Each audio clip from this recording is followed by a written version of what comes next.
Assalamualaikum warahmatullahi wabarakatuh dan salam sejahtera.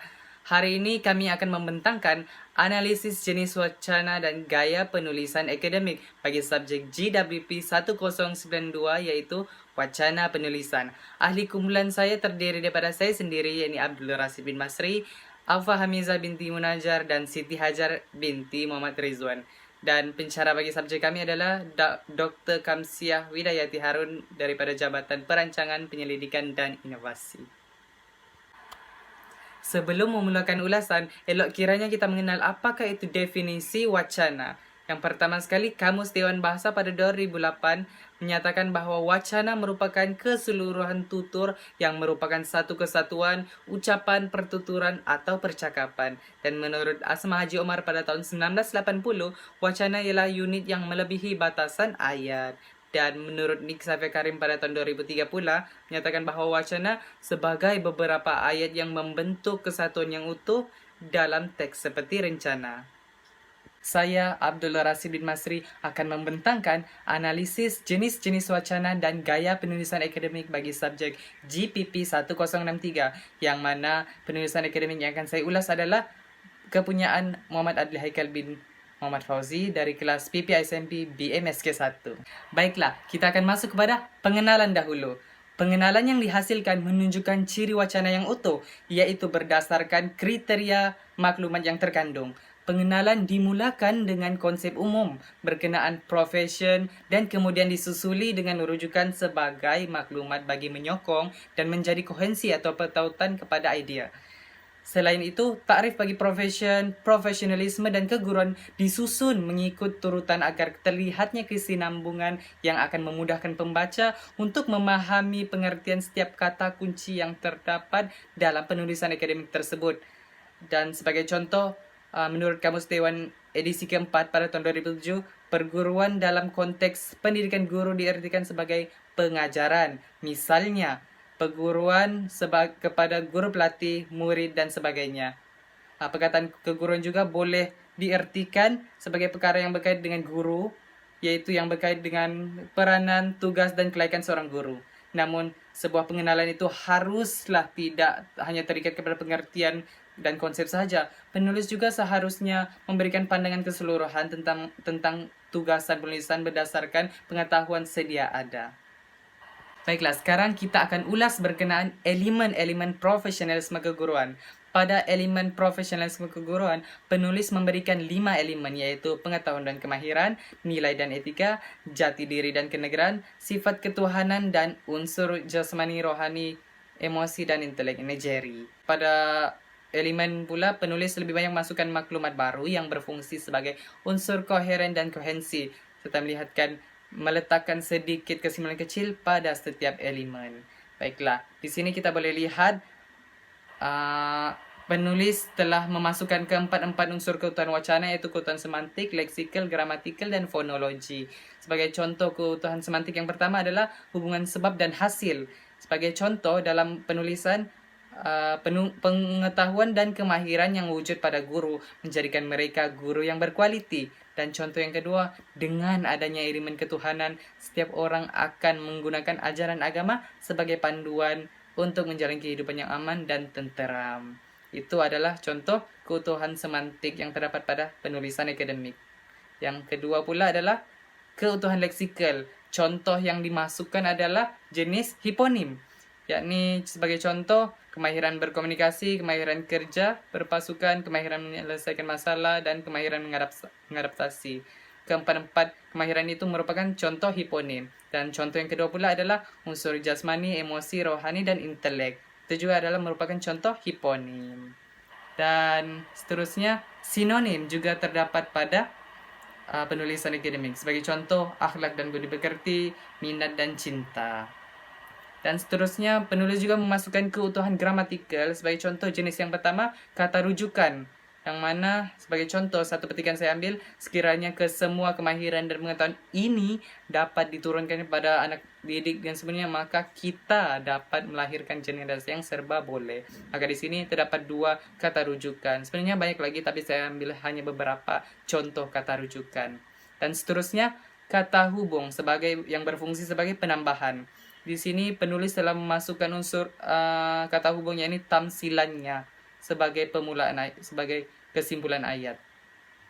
Dan seterusnya penulis juga memasukkan kata hubung yang berfungsi sebagai pengembangan idea, yakni nilai dan etika merupakan elemen yang amat penting serta menjadi tugas dan tanggung jawab guru menyempurnakan akhlak adalah selaras dengan hasrat falsafah pendidikan kebangsaan yang menyatakan bahwa pendidikan di Malaysia adalah suatu usaha berterusan ke arah memperkembangkan potensi individu secara menyeluruh dan bersepadu. Di sini kita boleh dapat ada beberapa kata hubung yang digunakan.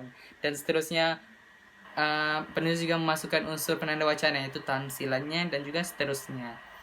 Oke, dan seterusnya pada elemen profesionalisme keguruan juga penulis ada memasukkan keutuhan fonologi, yakni segala tanda baca dan tanda baca seperti tanda nokta dan koma diletakkan dengan tepat. Dan seterusnya kita akan ulas pula berkenaan pembelajaran sepanjang hayat.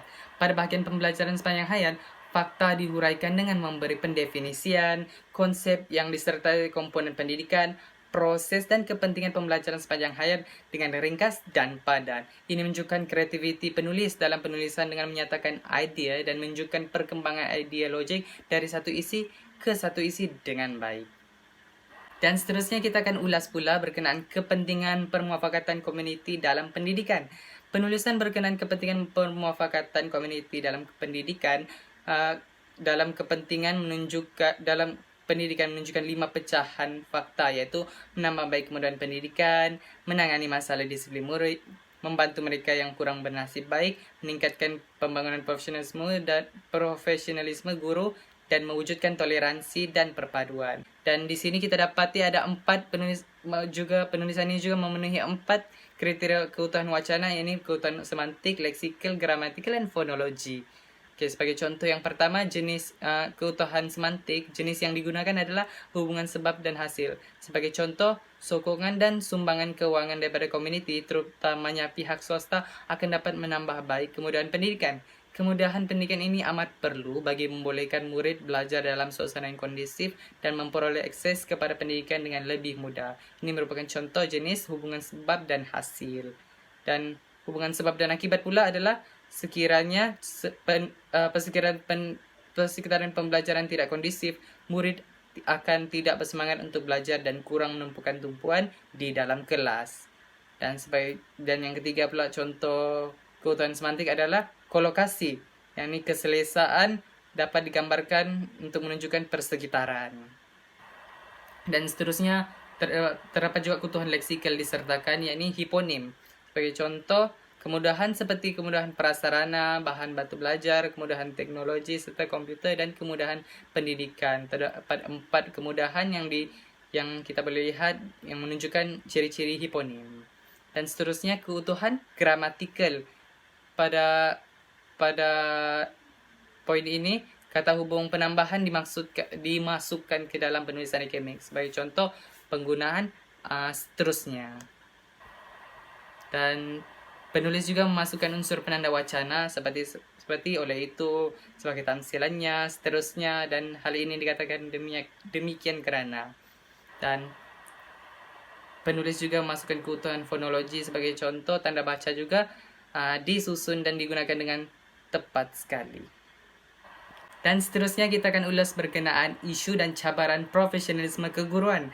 Terdapat 5 isu dan cabaran yang dinyatakan, dan kelima-limanya memasukkan keutuhan wacana, yakni keempat keutuhan wacana, yaitu keutuhan semantik, leksikal, gramatikal, dan fonologi. Dan sebagai contoh satu jenis keutuhan semantik adalah hubungan sebab dan akibat. Sebagai contoh, penyuburan nilai patriotisme dalam kalangan murid masa kini begitu kritikal berikutan kebanjiran nilai-nilai luar yang sentiasa menjadi tren dan ikutan jiwa remaja. Dan contoh yang kedua adalah hubungan memperkuatkan isi pula. Sebagai contoh, dalam mengatasi isu tersebut, elemen profesionalisme yang memainkan peranan, yaitu elemen jati diri dan kenegaraan. Hal ini dikatakan demikian kerana elemen tersebut dapat membantu memupuk semangat patriotik dan cinta ke negara dalam diri setiap murid. Dan seterusnya, terdapat unsur keutuhan leksikal. Sebagai contoh satu, penanda wacana. Penanda wacana yang dimasukkan dalam isu dan cabaran ini adalah bagaimanapun. Namun begitu, dengan demikian, sehubungan dengan itu, hal ini dikatakan demikian karena dan sebagai tamsilannya. Dan pada seterusnya, kolokasi juga dimasukkan seperti patriotisme, melambangkan jati diri, dan juga patriotik yang menunjukkan semangat. Terusnya, hiponim. Kita dapat lihat seperti sebagai contoh, bidang ekonomi, politik, sejarah, geografi, budaya, dan persekitaran. Yang menunjukkan bidang-bidang yang dimasukkan yang mempunyai unsur-unsur hiponim. Seterusnya, keutuhan gramatikal, yakni penulis memasukkan kata hubung yang berfungsi sebagai pengembangan idea. Sebagai contoh, yang, oleh, untuk, yang, dan, bagi. Okay. Dan seterusnya, keutuhan fonologi. Seperti biasa, tanda baca juga digunakan dengan tepat, yakni nokta dan koma. Dan seterusnya kita akan ulas pula berkenaan rumusan. Pada bagian rumusan, penanda wacana tuntasnya digunakan sebagai pembuka kata dan menjelaskan betapa pentingnya penguasaan elemen profesionalisme dan pembelajaran sepanjang hayat serta disokong dengan kesan atau hasil positifnya. Baiklah, untuk ulasan menyeluruh bagi hasil penulisan akademik, didapati bahawa penulisan ini mempunyai ciri-ciri penulisan yang utuh kerana menepati empat keutuhan wacana, iaitu keutuhan fonologi, leksikal, semantik, dan gramatikal. Dan selain itu, penulisan ini tidak mempunyai sebarang kesalahan ejaan, tanda baca, kosakata, dan tata bahasa. Ini membuktikan bahawa pelajar tersebut berjaya menghasilkan satu penulisan akademik yang menempati kehendak wacana yang baik. Assalamualaikum warahmatullahi wabarakatuh. Saya Aufa Hamiza akan membentangkan analisis jenis-jenis wacana dan gaya penulisan. Pengenalan. Penulisan ini mempunyai pengenalan yang ringkas dan menarik. Ayatnya tidak terlalu panjang dan tidak terlalu pendek dan menggunakan ayat yang jelas dan mudah difahami serta dapat menarik pembaca untuk membaca penulisan ini. Seterusnya ialah elemen-elemen profesionalisme keguruan. Elemen profesionalisme keguruan ini dimulakan dengan pendahuluan sebelum memasuki isi-isi penting dalam penulisan tersebut. Ini menunjukkan ada struktur organisasi yang tersusun yang dimulakan dengan pengenalan isi-isi dan seterusnya penutup. Seterusnya ialah analisis wacana penulisan elemen profesionalisme keguruan. Keutuhan semantik yang terdapat dalam penulisan tersebut adalah hubungan sebab dan akibat. Contohnya adalah sempadan dengan negara yang sentiasa menongkak arus pemodenan. Perubahan demi perubahan berlaku dalam negara termasuk dalam bidang pendidikan. Oleh hal sedemikian, seorang guru perlu menyiapkan diri dengan ilmu bidang atau luar bidang secara mendalam agar sentiasa dapat beradaptasi dengan keadaan yang sentiasa berubah. Sebab perubahan yang berlaku mengakibatkan guru itu perlu menyiapkan diri dalam menghadapi perubahan tersebut. Seterusnya hubungan sebab dan tujuan. Contohnya adalah keutamaan jati diri adalah untuk mengekalkan kemerdekaan sebuah negara dari semua aspek, terutama penjajahan ideologi. Sebab mengutamakan jati diri adalah bertujuan untuk mengekalkan kemerdekaan sebuah negara. Seterusnya, keutuhan leksikal. Yang pertama, kolokasi.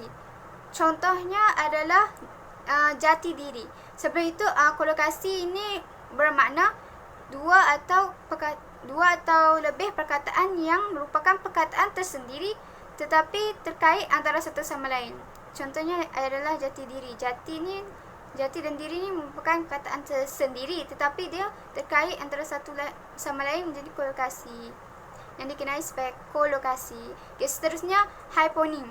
Hiponim contohnya adalah guru yang profesional adalah guru yang mempunyai kemahiran yang pelbagai, iaitu kemahiran praktikal, kemahiran komunikasi, kemahiran penyelesaian masalah, kemahiran saintifik, kemahiran pembelajaran sepanjang hayat, kemahiran pengurusan maklumat serta kemahiran mengurus dan keusahawanan.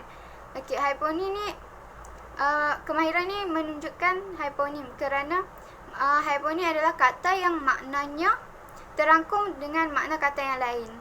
Seterusnya, keutuhan gramatikal. Contohnya adalah kata hubung, iaitu pengembangan idea. Contoh dalam penulisan tersebut adalah oleh hal sedemikian, guru perlu menyiapkan diri dengan ilmu bidang atau luar bidang secara mendalam agar sentiasa dapat beradaptasi dengan keadaan yang sentiasa berubah. Okay, oleh hal sedemikian menunjukkan pengembangan idea di mana dia menjelaskan guru itu perlu menyiapkan diri untuk menghadapi perubahan yang berlaku. Okay, seterusnya keutuhan fonologi. Keutuhan fonologi adalah tanda baca. Tanda baca dalam penulisan ini digunakan dengan betul dan tepat. Analisis wacana penulisan elemen pembelajaran sepanjang hayat. Keutuhan semantik. Yang pertama, hubungan sebab dan hasil. Contohnya, melalui pembelajaran sepanjang hayat ini, mereka dapat meningkatkan kesedaran mengenai proses berfikir dan pembelajaran yang berlaku. Sebab pembelajaran sepanjang hayat akan menghasilkan kesedaran mengenai proses berfikir dan pembelajaran tersebut. Seterusnya, hubungan sebab dan tujuan. Contohnya pembelajaran sepanjang hayat ini dapat membantu seseorang individu untuk mencapai objektif dalam sesuatu pembelajaran secara tidak langsung. Sebab pembelajaran sepanjang hayat bertujuan untuk mencapai objektif dalam suatu pembelajaran tersebut. Seterusnya, keutuhan leksikal, iaitu pengulangan kata yang sama. Contohnya, proses pembelajaran sepanjang hayat dapat berlaku di mana-mana dan pada bila-bila masa sahaja. Proses pembelajaran ini juga dapat membawa perubahan bagi nilai dan sikap individu itu sendiri kerana proses pembelajaran ini tidak terhad kepada satu-satu aspek pembelajaran sahaja. Proses ini adalah menyuruh yang dapat membawa ke arah pembelajaran adab dan budi dalam diri seseorang. Pengulangan perkataan proses pembelajaran telah diulang sebanyak 3 kali dalam contoh tersebut, menunjukkan keutuhan leksikal. Pengulangan kata yang sama digunakan dalam penulisan ini. Seterusnya, sinonim. Contohnya dalam penulisan tersebut adalah meningkat, iaitu bersamaan dengan bertambah. Seterusnya, keutuhan gramatikal, iaitu kata hubung sebagai penghuraian idea. Contohnya, dengan ini seseorang individu itu apabila menjalani proses pembelajaran sepanjang hayat, mereka dapat mengaplikasikan ilmu tersebut mengikut perubahan dan masa kerana mereka tidak hanya bergantung pada konteks isi pembelajaran di dalam kelas semata-mata. Dengan ini menunjukkan penghuraian kepada idea tersebut. Penggunaan kata dengan ini, kata hubung dengan ini menghuraikan idea tersebut. Okay, seterusnya, keutuhan fonologi, iaitu tanda baca. Tanda baca dalam penulisan ini digunakan dengan baik. Seterusnya adalah analisis wacana penulisan kepentingan muafakat komuniti dalam pendidikan. Okay, keutuhan semantiknya ialah hubungan sebab dan tujuan. Contohnya, kerjasama antara sekolah dan masyarakat amatlah penting untuk menuju ke arah kejayaan dan kegemilangan. Sebab berkerjasama adalah bertujuan untuk menuju ke arah kejayaan. Merekalah hubungan sebab dan akibat pula. Contohnya, muafakat yang dibentuk oleh sifat tolak ansur sesama sendiri akan membawa kesejahteraan umum. Seterusnya, kesefahaman dalam sesuatu organisasi. Sebab bermuafakat dan sifat tolak ansur ini akan mengakibatkan kesejahteraan umum dan kesefahaman. Seterusnya adalah keutuhan leksikal. Keutuhan leksikal yang terdapat dalam penulisan ini adalah sinonim, iaitu perkataan yang membawa erti yang sama. Contohnya adalah pemuafakatan dan kerjasama, iaitu membawa maksud yang sama, iaitu bekerjasama antara satu sama lain untuk melakukan sesuatu pekerjaan. Okay, seterusnya adalah kolokasi. Kolokasi ini terdapat 2 dalam penulisan ini, iaitu bertolak ansur dan bersatu hati. Seterusnya adalah keutuhan gramatikal. Kata rujukan ataupun kata ganti nama diri. Contohnya adalah hal ini demikian kerana masyarakat turut membawa arus pengaruh mereka yang tersendiri. Masyarakat digantikan dengan kata ganti nama diri ketiga, iaitu mereka.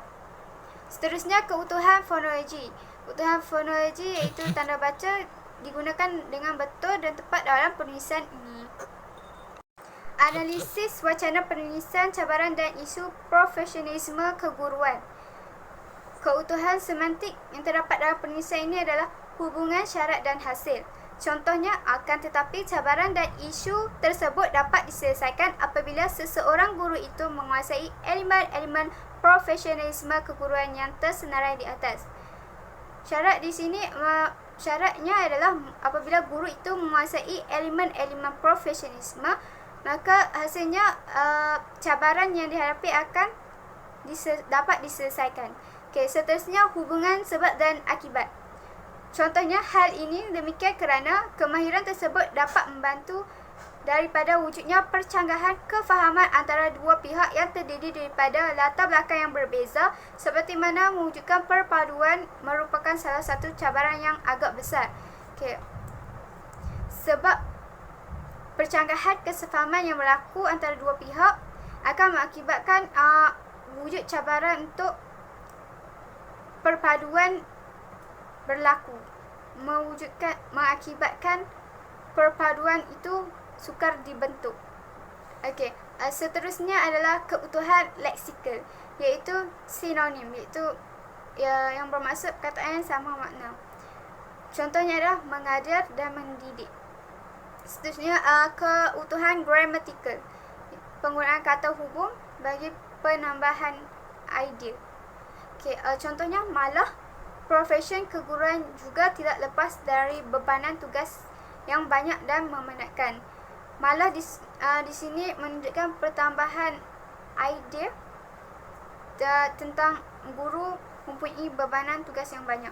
Seterusnya, keutuhan fonologi, iaitu penggunaan tanda baca. Penggunaan tanda baca dalam penulisan ini tepat dan betul. Rumusan. Penulisan ini mempunyai rumusan yang ringkas dan padat. Terdapat juga penggunaan penanda wacana dalam penulisan ini, iaitu tuntasnya. Penulisan ini juga memperlihatkan cadangan penulis terhadap profesion keguruan ini, iaitu cadangan penulis ini adalah supaya guru menyiapkan diri dengan elemen-elemen profesionalisme keguruan agar dapat menghadapi cabaran dan memenuhi tanggungjawab mereka terhadap profesion tersebut. Gaya penulisan akademik secara keseluruhan. Yang pertama, konsep kejelasan dan gaya penulisan. Penulisan ini mempunyai isi yang diterangkan dengan jelas, mudah dibaca dan difahami. Penulisan ini juga menggunakan kata yang pendek, ringkas dan padat. Ini menyebabkan para pembaca berminat untuk membaca penulisan ini kerana penulisannya yang mudah dan ringkas. Seterusnya, penulisan secara objektif. Penulisan ini menggunakan laras bahasa yang formal, iaitu bahasa Melayu. Memandangkan kebangsaan kita adalah bahasa Melayu, jadi penulisan ini menggunakan bahasa Melayu baku. Kemudian, fakta yang disampaikan disokong dengan contoh dan bukti yang relevan. Ini bermakna idea ataupun isi yang disampaikan menggunakan fakta yang disokong oleh contoh yang kukuh dan relevan. Penulisan ini juga menggunakan kosakata yang mudah difahami dan jelas. Ini juga dapat menambahkan kosakata kepada pembaca yang baca penulisan ini. Seterusnya, kejelasan penulisan. Penulisan ini mempunyai koheren dan kohesi dalam penulisannya. Koheren adalah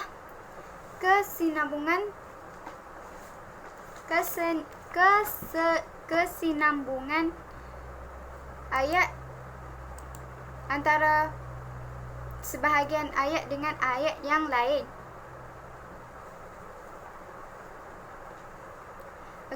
Kohesi pula adalah pertautan antara ayat dengan ayat yang lain. Contoh kohesi di sini adalah proses pembelajaran sepanjang hayat dapat berlaku di mana-mana sahaja dan berlaku di mana-mana dan pada bila-bila masa sahaja. Proses pembelajaran ini juga dapat membawa perubahan bagi nilai dan sikap individu itu sendiri kerana proses pembelajaran ini tidak terhad kepada satu-satu aspek pembelajaran sahaja. Proses ini adalah menyeluruh yang dapat membawa ke arah pembelajaran adab dan budi dalam diri seseorang. Perkataan proses ini, proses pembelajaran dalam ayat-ayat tersebut menunjukkan kohesi, iaitu pertautan antara ayat dengan ayat. Okay, kalau koheren pula adalah kesinambungan, iaitu kesinambungan sebahagian perenggan dengan perenggan seterusnya menggunakan penanda wacana. Contohnya selain itu, seterusnya, dan oleh itu dan lain-lain. Okey, seterusnya penulisan ini juga mempunyai perkembangan idea yang logik, iaitu idea yang ditulis mempunyai perkembangan yang logik dan tersusun. Assalamualaikum warahmatullahi wabarakatuh. Saya Siti Hajar Nasuha binti Muhammad Rizwan akan membentangkan hasil dapatan analisis penulisan pengantar pengajian profesional hak milik penulisnya Nur Hazira Amira binti Imran. Di bahagian pengenalan tu dapat kita lihat bahawa hasil pengenalan Nur Hazira Amira adalah sangat baik kerana penulisnya menyatakan secara kasar apakah topik yang akan dibincangkan dalam bahagian isi. Okey. Hasil saya analisis penulisan dia juga, bahagian isi dan bahagian rumusan sangatlah menepati kriteria tertentu, di mana badan bahagian isi itu menepati rangka-rangka yang telah ditetapkan oleh aspek wacana, aspek struktur penulisan, dan bahagian rumusan juga membincangkan secara keseluruhan dan hasil dapatan pada pembincangan topik yang lebih mendalam di bahagian isi. Seterusnya kita masuk di bahagian ciri-ciri wacana. Ciri-ciri wacana seperti mana kita sedia maklum mempunyai 5 jenis, iaitu mempunyai unsur susun atur. Yang kedua, mempunyai maklumat baharu. Yang ketiga, mempunyai tujuan. Yang keempat, hubungan penutur dengan masyarakat. Yang kelima, hubungan penutur dengan pembaca. Okey, apakah ciri-ciri wacana yang dipenuhi oleh penulisan Nur Hazira Amira? Hasil analisis saya, penulisan Nur Hazira Amira dia mempunyai tiga ciri-ciri wacana, iaitu mempunyai unsur susun atur di mana Nur Hazira Amira menghuraikan isi ataupun topik yang dia bincangkan dengan huraian yang lebih jelas dengan membawakan unsur hubungan amplifikatif. Yang kedua, ciri-ciri wacana yang kedua yang dipenuhi oleh penulisan Nur Hazira Amira ialah mengandungi maklumat baharu, di mana setiap contoh yang diberikan oleh penulis dalam perenggan isi berfungsi sebagai maklumat kepada pembaca.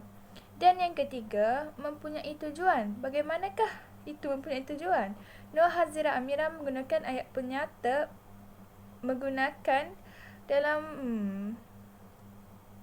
dalam sebilangan ataupun sejumlah ayat penyata dalam penulisannya, dan ayat penyata itu berfungsi untuk menyatakan tujuan dalam penulisannya. Seterusnya kita masuk bahagian keutuhan wacana. Keutuhan wacana mempunyai 4 jenis, iaitu keutuhan semantik, keutuhan leksikal, keutuhan gramatikal dan keutuhan fonologi. Hasil daripada dapatan analisis penulisan Nur Hazira Amira binti Imran, terdapat 3 jenis keutuhan wacana, iaitu keutuhan semantik, keutuhan leksikal dan keutuhan gramatikal. Bagi keutuhan semantik yang saya dapati dari penulisan penulis ialah Dari segi hubungan sarana. Hubungan sarana ialah ketuhan di mana bagaimanakah untuk ataupun alat untuk mencapai sesuatu tujuan. Jadi dari penulisan Nur Hazira Amira, ketuhan semantik dapat dibuktikan melalui perenggan tersebut, di mana cara untuk melahirkan hasil didik yang terbaik adalah melalui kemampuan seseorang untuk menggalas tugas tersebut, di mana seseorang tersebut perlulah sabar dalam semua perkara dan tidak mudah mengalah dalam menghasilkan hasil didik terbaik. Seterusnya kita masuk keutuhan wacana dari segi keutuhan leksikal. Dari penulis yang analisis, keutuhan leksikal yang didapati dalam penulisan tersebut ialah dari segi kolokasi, di mana penulis menyatakan bahawasanya aktiviti core curriculum di sekolah terdiri daripada badminton dan bola sepak. Jadi badminton dan bola sepak tu dikategorikan dalam aktiviti core curriculum. Jadi aspek ini merupakan jenis kolokasi di bawah keutuhan leksikal. Penggunaan keutuhan gramatikal ni boleh jadi apabila kita guna kata ganti diri dalam penulisan kita. Penggunaan kata ganti diri ni, kata ganti nama dalam penulisan ni boleh berperanan sebagai penanda rujukan, dan penanda rujukan ni merupakan salah satu keutuhan gramatikal. Jadi, di manakah keutuhan gramatikal dalam penulisan Nur Hazira Amira? Jadi, penulisan Nur Hazira Amira menggunakan keutuhan gramatikal apabila penulis menggunakan kata ganti nama beliau dalam mengulangi individu yang sama. Contohnya, penulis merujuk kepada Ahmad Kilani pada kali kedua. Penulis menggunakan kata ganti nama beliau. Jadi penulis tidak mengulangi nama yang sama pada perenggan yang lain. Jadi penggunaan kata ganti nama inilah yang dipanggil sebagai penanda rujukan dan terdiri dan berada di bawah organisasi keutuhan gramatikal. Seterusnya kita masuk di bahagian penanda wacana. Sebenarnya penanda wacana ni terdiri daripada beberapa jenis, iaitu penanda kronologi, penanda idea, penanda organisasi. Jadi, apakah penanda wacana yang digunakan oleh penulis dalam penulisan pengajar-pengajian profesional? Okey, melalui analisis saya, penulis Nur Hazira Amira binti Imran menggunakan ketiga-tiga penanda wacana dalam penulisannya. Okey, penanda wacana yang pertama ialah penanda kronologi. Penanda kronologi ni adalah penanda yang berkaitan dengan masa. Jadi, bukti bahawasanya Nur Hazira Amira menggunakan penanda kronologi adalah melalui perkataan sebelum. Sebelum. Refer kepada rujuk kepada contoh di tepi. Okey, seterusnya kita masuk penanda wacana, iaitu penanda wacana organisasi. Penulis juga menggunakan penanda organisasi dalam penulisannya. Jadi, apakah itu penanda organisasi? Penanda organisasi ialah penanda yang berfungsi untuk mempertautkan sesuatu bahagian wacana dengan sesuatu bahagian wacana yang lain. Jadi, dia menggunakan penanda organisasi inilah dalam mempertautkan dua bahagian wacana. Jadi, dia menggunakan perkataan hal yang demikian. Jadi, perkataan hal yang demikian inilah yang berfungsi untuk mempertautkan dua bahagian wacana. Jadi, rujuk kepada contoh yang diberi. Contoh tersebut merupakan penggunaan penanda organisasi oleh penulis yang baiklah. Penanda wacana yang terakhir yang digunakan oleh penulis ialah penanda idea. Penanda idea ni berfungsi untuk menghubungkan fakta dengan fakta ataupun idea dengan idea. Penanda idea yang digunakan oleh penulis ialah penanda idea bagi mengembangkan idea. Penulis menggunakan penanda idea bagi mengembangkan idea ialah selain itu. Saya rujuk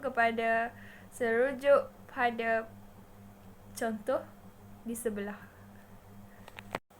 Jadi, itulah hasil dapatan analisis bagi penulisan pengantar pengajian profesional hak milik Nur Hazira Amira binti Imran yang dianalisis oleh saya, Siti Hajar Nasuha binti Muhammad Rizwan.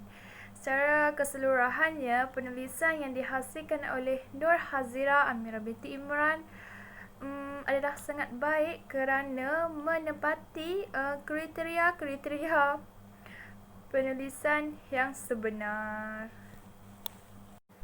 Sekian sahaja pembentangan dari kumpulan kami. Sekian, terima kasih.